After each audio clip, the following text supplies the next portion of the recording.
ನಮಸ್ಕಾರ ವೀಕ್ಷಕರೇ, HTV ಕನ್ನಡ ವಾರ್ತೆಗಳಿಗೆ ಸ್ವಾಗತ. ಓದುತ್ತಿರುವವರು ಪದ್ಮ ಭೂಪಾಳಂ. ಮಲ್ಲಿಕಾರ್ಜುನ ಖರ್ಗೆ ವಿರುದ್ಧ ಬಿಜೆಪಿ ನಡೆಸುತ್ತಿರುವ ಪ್ರತಿಭಟನೆ ವಿಚಾರಕ್ಕೆ ಗೃಹ ಸಚಿವ ಜಿ ಪರಮೇಶ್ವರ್ ಪ್ರತಿಕ್ರಿಯೆ ನೀಡಿದ್ದು, ಪ್ರತಿಭಟನೆ ಮಾಡುವುದು ಅವರ ಹಕ್ಕು, ಸಂವಿಧಾನಾತ್ಮಕವಾಗಿ ಅವಕಾಶ ನೀಡಲಾಗಿದೆ. ಆದರೆ ಯಾವ ವಿಷಯದಲ್ಲಿ ಪ್ರತಿಭಟನೆ ಮಾಡುತ್ತಾರೆ, ಯಾಕೆ ಮಾಡುತ್ತಾರೆ ಅನ್ನೋದು ಮುಖ್ಯ ಎಂದು ಹೇಳಿದರು. ಅವರ ಅಜೆಂಡಾ ಏನಿದೆ ಅನ್ನೋದನ್ನ ತಿಳ್ಕೊಂಡು ಆಮೇಲೆ ಮಾತನಾಡ್ತೀನಿ ಎಂದು ಸ್ಪಷ್ಟಪಡಿಸಿದರು. ಮುಸ್ಲಿಂ ಸಮುದಾಯದ ಎಚ್ಚರಿಕೆ ವಿಚಾರ.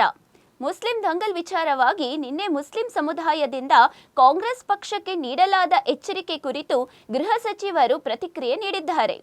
ಕೆಲವರು ಪರಿಸ್ಥಿತಿಯನ್ನು ಡಿಸ್ಟರ್ಬ್ ಮಾಡೋಕ್ಕೋಸ್ಕರ ತುಪ್ಪ ಸುರಿತಾರೆ. ಕಾಂಗ್ರೆಸ್ನದ್ದು ದೇಶದ ಬಡವರು, ದಲಿತರು, ಹಿಂದುಳಿದವರು ಮತ್ತು ಅಲ್ಪಸಂಖ್ಯಾತರನ್ನು ಸಮಾಜದ ಮುಖ್ಯವಾಹಿನಿಗೆ ತರಬೇಕು ಅನ್ನೋದೇ ನಮ್ಮ ಮುಖ್ಯ ಧ್ಯೇಯ. ನಮ್ಮ ಬದ್ಧತೆಯಲ್ಲಿ ಯಾವುದೇ ಬದಲಾವಣೆ ಇಲ್ಲ ಎಂದು ಹೇಳಿದರು. ಕೆಲವು ಸಂದರ್ಭಗಳಲ್ಲಿ ತಪ್ಪುಗಳು ಆಗಿದ್ರೂ ಕೂಡ ಅದನ್ನು ಸರಿಪಡಿಸಿಕೊಂಡು ಮುಂದಕ್ಕೆ ಹೋಗ್ತೇವೆ. ಕೆಲವೊಮ್ಮೆ ಸಮುದಾಯಗಳ ಬೇರೆ ತೀರ್ಮಾನಗಳನ್ನು ತೆಗೆದುಕೊಳ್ಳಬಹುದು. ಅಂಥ ಸಂದರ್ಭದಲ್ಲಿ ನಾವು ಅವರ ಜೊತೆ ಮಾತನಾಡಿ ಸಮಸ್ಯೆಗಳನ್ನು ಪರಿಹರಿಸಲು ಪ್ರಯತ್ನಿಸುತ್ತೇವೆ ಎಂದರು. ಪ್ರತಿಭಟನೆ ಮಾಡೋದು ಅವರ ಹಕ್ಕು. ಯಾರು ಪ್ರತಿಭಟನೆ ಮಾಡ್ತಾರೆ ಅದಕ್ಕೆ ಸಂವಿಧಾನದಲ್ಲಿ ಸಂವಿಧಾನಾತ್ಮಕವಾಗಿ ಪ್ರತಿಭಟನೆ ಮಾಡೋದಕ್ಕೆ ಅವಕಾಶ ಮಾಡಿಕೊಟ್ಟಿದ್ದಾರೆ. ಆದರೆ ಯಾವ ವಿಷಯದಲ್ಲಿ ಪ್ರತಿಭಟನೆ ಮಾಡ್ತಾರೆ, ಯಾಕೆ ಮಾಡ್ತಾರೆ, ಅದು ಭಾಳ ಮುಖ್ಯ. ಅದಕ್ಕಾಗಿ ಅದನ್ನು ನೋಡೋಣ, ಯಾವ ರೀತಿ ಅವರ ಅಜೆಂಡಾ ಏನಿದೆ ಅಂತ ಸ್ವಲ್ಪ ತಿಳ್ಕೊಂಡು ಆಮೇಲೆ ರಿಯಾಕ್ಟ್ ಮಾಡೋಣ.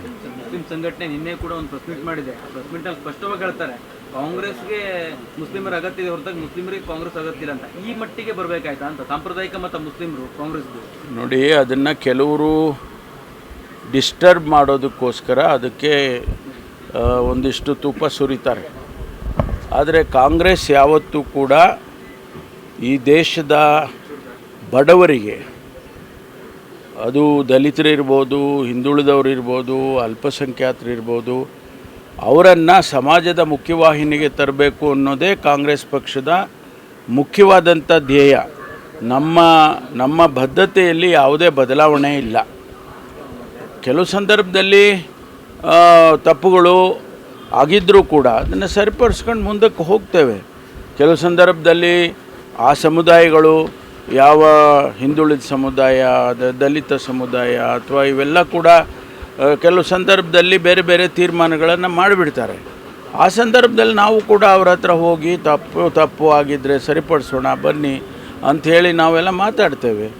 ಈ ಸಂದರ್ಭದಲ್ಲಿ ಒಂದು ಅಸೆಂಬ್ಲಿ ಟಿಕೆಟಿಗೋಸ್ಕರ ಇಷ್ಟೊಂದು ದೊಡ್ಡ ತೀರ್ಮಾನವನ್ನು ಅವರು ಮಾಡಬಾರ್ದು, ನಾವು ಮಾಡಬಾರ್ದು.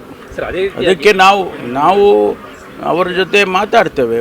ಅಧ್ಯಕ್ಷರು ಆಗಲಿ, ಮುಖ್ಯಮಂತ್ರಿಗಳಾಗಲಿ, ನಾವುಗಳೆಲ್ಲ ಅವರನ್ನು ಮಾತಾಡಿ ಸರಿಪಡಿಸ್ಕೊಳ್ತೀವಿ. ಅದರಲ್ಲೇನು ತೊಂದರೆ ಆಗೋದಿಲ್ಲ. ಸಚಿವರು ಯಾವಾಗ ರಾಜೀನಾಮೆ ಕೊಡ್ತಾರೆ ಅಂತ ಬಿಜೆಪಿ ಪ್ರಶ್ನೆ ಮಾಡ್ತಿದೆ ಸರ್. FIR ಹಾಕೋದಕ್ಕೆ ಸೂಚನೆ ಕೊಟ್ಟಿದೆ ನ್ಯಾಯಾಲಯ ಅನ್ನುವಂಥ ವಿಚಾರನ ಪ್ರಸ್ತಾಪ ಮಾಡಿ. ಅವರು ಕಾಯ್ತಾ ಇದ್ದರೆ ಒಳ್ಳೆಯದು. ಸಂದರ್ಭ ಬಂದಾಗ ತೀರ್ಮಾನ ಮಾಡೋಣ. ಸರ್, ನಿನ್ನೆ CM ಸಿದ್ದರಾಮಯ್ಯ ಅವ್ರನ್ನ ಜ್ಞಾನಪ್ರಕಾಶ್ ಸ್ವಾಮೀಜಿಯವರು ಭೇಟಿಯಾಗಿ ಒಳ ಮೀಸಲಾತಿ ವಿಚಾರವಾಗಿ ಆದಷ್ಟು ಬೇಗ ತೀರ್ಮಾನಕ್ಕೆ ಬರಬೇಕು ಅನ್ನುವಂತಹ ಒತ್ತಾಯವನ್ನು ಮಾಡಿದರು. ಅಲ್ಲ, ಅದಕ್ಕಾಗೇನೆ ನಾಳೆ 24ನೇ ತಾರೀಕು ಒಂದು ಸ್ಪೆಷಲ್ ಕ್ಯಾಬಿನೆಟ್ ಕರೆದಿದ್ದಾರೆ. ಎಲ್ಲ ರೀತಿಯ ಚರ್ಚೆಗಳನ್ನು ಕೂಡ ಮಾಡಿ ಒಂದು ಅಂತಿಮ ತೀರ್ಮಾನಕ್ಕೆ ಬರುವ ಎಲ್ಲ ಸಾಧ್ಯತೆಗಳು ಕೂಡ ಇದೆ ಅಂತ ನನಗನ್ನಿಸುತ್ತೆ. ಯಾಕೆಂದರೆ ನಮಗೆ ಈಗಾಗಲೇ 56,000 ಹುದ್ದೆಗಳಿಗೆ ತುಂಬಬೇಕು ಅನ್ನೋದನ್ನು ಅವರು ಬಡ್ಜೆಟ್ನಲ್ಲೇ ನಮೂದಿಸಿದ್ದಾರೆ.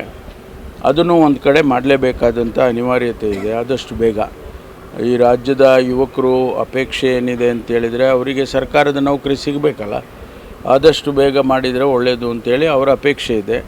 ನಾವು ಕೂಡ ಅದೇ ದಾರಿಯಲ್ಲಿ ತೀರ್ಮಾನ ಬೇಗ ಆದರೆ ಎಲ್ಲ ನೋಟಿಫಿಕೇಷನ್ಸ್ ಮಾಡಿ ಬೇಗ ಎಲ್ಲ ಇಲಾಖೆಗಳಲ್ಲೂ ರಿಕ್ರೂಟ್ಮೆಂಟ್ ಮಾಡೋದಕ್ಕೆ ಕ್ರಮ ತಗೊಳ್ತೀವಿ. ಸರ್, ಈಗ ನಾಗಮೋಹನ್ ದಾಸ್ ಅವರ ವರದಿಯನ್ನು ತಿರಸ್ಕಾರ ಮಾಡಬೇಕನ್ನೋ ಒತ್ತಾಯ ಕೇಳಿ ಬರ್ತಾ ಇದೆ. ಯಾಕಂದರೆ ಉಪಜಾತಿಗಳಲ್ಲಿ ಎರಡೂ ಕಡೆ ಜಾತಿಗಳನ್ನು ಬೇರೆ ಸರಿಸಲಾಗಿದೆ, ಅವೈಜ್ಞಾನಿಕ ಆಗಿದೆ. ಒಂದು ಕಡೆ 17% ಮೀಸಲಾತಿಯನ್ನು ವಿಚಾರ ಇಟ್ಕೊಂಡು ಮಾಡಿರುವಂಥ ವರದಿ. ಸುಪ್ರೀಂ ಕೋರ್ಟ್ ಇರುವಾಗ 15%, 52% ಮೀರಬಾರ್ದು ಅಂತ. ಇಲ್ಲ, ಅದೆಲ್ಲವನ್ನು ಕೂಡ ಭಾಳ ಜನ ಪರ ವಿರುದ್ಧ ಎಕ್ಸ್ಪ್ರೆಸ್ ಮಾಡಿದ್ದಾರೆ. ಭಾಳ ಸಂಘಟನೆಗಳು ಮಾಡಿದ್ದಾವೆ. ಆಮೇಲೆ ಧರ್ಮಗುರುಗಳು ಮಾಡಿದ್ದಾರೆ. ಇದನ್ನೆಲ್ಲ ಚರ್ಚೆ ಮಾಡ್ತೀವಿ. 24 ನಾಳೆ ಕ್ಯಾಬಿನೆಟಿಗೂ ಸ್ಪೆಷಲ್ ಕ್ಯಾಬಿನೆಟಲ್ಲಿ ಏನಾದರೂ ನಾಳೆ ತೀರ್ಮಾನ ಆಗುತ್ತೆ ಸರ್? ಆಗಬೇಕು ಅಂತೇಳಿ ನಾನು ಆಶಾವಾದಿಯಾಗಿದ್ದೇನೆ. ಆದರೆ ನಮ್ಮ ಸಮಸ್ಯೆಗಳು ಬಗೆಹರಿಯುತ್ತವೆ. ಇದಾಗಿತ್ತು ಈ ಹೊತ್ತಿನ ವಾರ್ತಾ ಪ್ರಸಾರ. ಮುಂದಿನ ವಾರ್ತೆಗಳೊಂದಿಗೆ ಮತ್ತೆ ಭೇಟಿಯಾಗೋಣ. ಧನ್ಯವಾದಗಳು.